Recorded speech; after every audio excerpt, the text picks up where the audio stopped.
ফেসবুকের প্রতিষ্ঠাতা মার্ক জাকারবার্গের এই ভিডিও ক্লিপটা খুব ভালো করে লক্ষ্য করেন। No, it's a thick hoodie. It's a company hoodie. We print our mission on the inside. What? Oh, really? on the inside of the hoodie, everybody. Take a look. What is it? Making the world more open and connected. Oh my God, it's like a secret vault. And this weird symbol in the middle that is probably for the Illuminati. No, it's 2010. Oh no.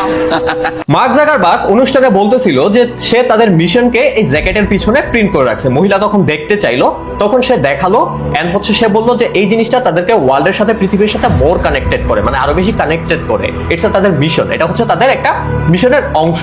মহিলা তখন একটা পর্যায়ে বলে উঠলো যে it's a secret culture and এটা হচ্ছে Illuminati. তখন মার্ক জাকারবার্গ কিছুটা ঘাবড়ে গেল। অনেকদিন ধরেই আপনাদেরকে ইলুমিনাতি, তারপরে দাজ্জাল, বিভিন্ন জিনিস নিয়ে অনেক ইনফরমেশন দিয়ে আসছিলাম। তো আজকে আরো কিছু ডিটেলস ইনফরমেশন দিব। তাহলে বলি যে জানেন, আপনারা খুব ভালো করে জানেন যে ইহুদিরা বিশ্বাস করে যে তাদের মাসিহা আসবে। এন্ড মুসলিম ধর্মগ্রন্থ অনুযায়ী, হাদিস অনুযায়ী আমরা জানি যে পৃথিবীর শেষ সময়ে এন্ড টাইমে দাজ্জালের আগমন হবে। এন্ড খ্রিস্টানরাও বিশ্বাস করে যে অ্যান্টিক্রাইস্ট আসবে।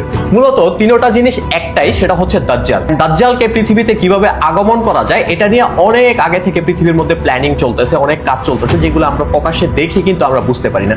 এই যে এই অনুষ্ঠানের প্রোগ্রামটা দেখতেছেন, এটা হচ্ছে সুইজারল্যান্ডের একটা প্রোগ্রাম, যেখানে হচ্ছে সরাসরি ইলুমিনাতি কালচার নিয়ে প্রোগ্রাম হচ্ছে। এন্ড মজার বিষয়, আপনাদেরকে গত বেশ কয়েকটা ভিডিওতে বলছিলাম যে ওয়ার্ল্ড লিডার থেকে শুরু করে পৃথিবীর প্রত্যেকটা সেক্টরে সর্বোচ্চ পর্যায়ে যারা আছে তাদেরকে কিভাবে হচ্ছে ইলুমিনাতি কালচার কন্ট্রোল করে এবং তাদেরকে কিভাবে ফেমাস করে, তাদেরকে কিভাবে হচ্ছে ক্ষমতাশীল, সম্পদশালী করে। এন্ড মুদ্রা কথা এখন আসি। কথাটা হচ্ছে, আপনারা অনেকেই খুব ভালো করে জানেন যে সিমসাম কার্টুনে যেই সকল জিনিসগুলো দেখানো হয় এগুলো পরবর্তীতে গিয়ে হচ্ছে সত্য হয়, আগামী 10, 15, 20 বছরের মধ্যে ট্রু হয়। এন্ড মজার বিষয় হচ্ছে, এই যে ক্লিপগুলো আপনারা দেখতেছেন, যেগুলো হচ্ছে পরবর্তী বছরগুলোতে গিয়ে দেখা যায় রিয়েলিটিতে পরিণত হয়েছে। এন্ড আপনারা বিগত বেশ কয়েক বছরে এই এক্সাম্পলগুলো অনেক পাইছেন। সিমসাম কার্টুনের যে নির্মাতা, তার নাম জেফ্রি এপস্টিনের ফাইলে খুব বেশি পাওয়া গেছে। আপনাদেরকে গত ভিডিওতে বলছিলাম জেফ্রি এপস্টিনের ফাইল বা এপস্টিন আইল্যান্ড যে সকল কর্মকাণ্ডগুলা, এগুলা গ্রেট অ্যাওয়াকিং ম্যাপের ছোট্ট একটা অংশ মাত্র। পৃথিবীর মধ্যে এমন হাজারো ধরনের মিশন তাদের চলতেছে, আর যেগুলার এক্সপেরিমেন্ট হিসেবে আমরা কাজ করতেছি।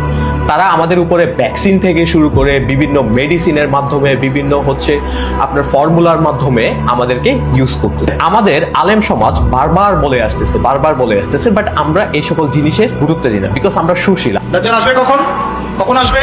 সে এসে কি করবে? সে ইহুদিদেরকে নিয়ে বিশ্ব শাসন করবে। আমরা আধুনিক, আমরা এই সকল জিনিস বুঝি না। কিন্তু ওয়ার্ল্ড লিডার থেকে শুরু করে পৃথিবীর সর্বোচ্চ পর্যায়ে সকলেই তাদের অনুগত করে। শুধুমাত্র আমরা মনে করি যে আমরা অনেক স্মার্ট, আমরা আধুনিক। আপনাদেরকে আরো একটা এক্সাম্পল দেই। এই যে দেখতেছেন, এটা কিসের লোগো? এটা হচ্ছে ওয়ার্ল্ড WHO হু এর লোগো। এন্ড এই লোগোটাতে একটা হচ্ছে দণ্ডের মধ্যে একটা স্নেকস দেখতেছেন। এই জিনিসটাকে আমি বলি, এই জিনিসটা কি? C this. ইসরায়েলের যে ফ্ল্যাগের ডিজাইনটা দেখতেছেন, এটা কিসের ইঙ্গিত? ইয়েস, তাদের মাসিহা আগমনে। এন্ড ইসরায়েলের যে সকল সৈনিক আছে, তাদের সৈনিকদের ব্যাচটা খুব ভালো করে খেয়াল করেন। এই যে ম্যাপটা দেখতেছেন, এটা কিসের ম্যাপ জানেন? এটা হচ্ছে গ্রেটার ইসরায়েল গঠন করার ম্যাপ।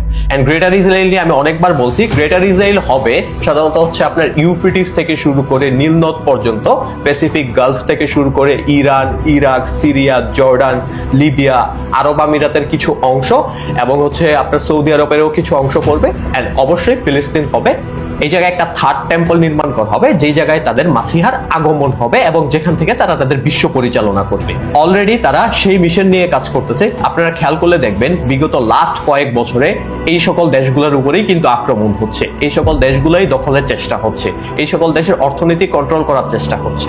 না হলে এত ছোট একটা ইসরায়েল দেশ কিভাবে পুরো পৃথিবী কন্ট্রোল করে? আপনার কি মনে হয়? কে তাদের ফান্ডিং দেয়? কে তাদের পরিচালনা করে? ইউএসএর মতো একটা দেশকে তারা কিভাবে কন্ট্রোল করে? মনে হয় এগুলো এত ইজি? এন্ড মজার আরেকটা ডেটা আপনাদেরকে দেই। ইউএস এর এই যে প্রেসিডেন্ট দেখতেছেন, উনি খবর পায় যে ইসরায়েল পারমাণবিক অস্ত্র তৈরির চেষ্টা করতেছে, এটা নিয়ে গবেষণা করতেছে। তখন উনি ইসরায়েলের কাছে হচ্ছে সরাসরি হচ্ছে পত্র পাঠান। পত্রের মধ্যে উনি জানতে চান হচ্ছে তারা কি করতেছে এবং সেটা ভিজিট করার জন্য তার অনুমতি চায়। ইউএস থেকে একটা টিম পাঠানো হয় সেই জায়গায় গিয়ে তারা কোনো নমুনা পায় না, বিকজ তখন আন্ডারগ্রাউন্ডে কাজ চলতেছে। এটার পরবর্তীতে এই প্রেসিডেন্ট তখন শিওর হয়ে যায় যে তারা পারমাণবিক অস্ত্র বানানোর চেষ্টা করতেছে।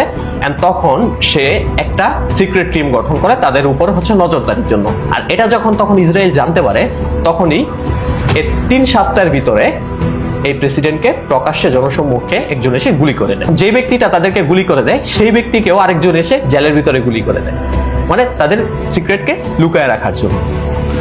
শুধু তাই নয়, বিভিন্ন জায়গাতে এই সকল জিনিস নিয়ে তাদের বিভিন্ন প্রজেক্ট এন্ড মিশন চলতেছে।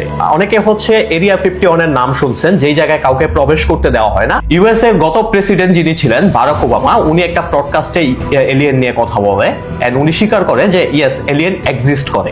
Are aliens real? They're real, but I haven't seen them, and they're not being kept in what is it? Area 51. Area 51. And আপনাদের কাছে একটা রিকোয়েস্ট থাকবে, অবভিয়াসলি আমার এই পেজটাকে আপনারা ফলো দিয়ে রাখবেন, কারণ এই পেজের যদি কিছু হয়ে যায় যাতে ওই পেজটাতে ইনফরমেশনগুলো শেয়ার করতে পারি অন্তত।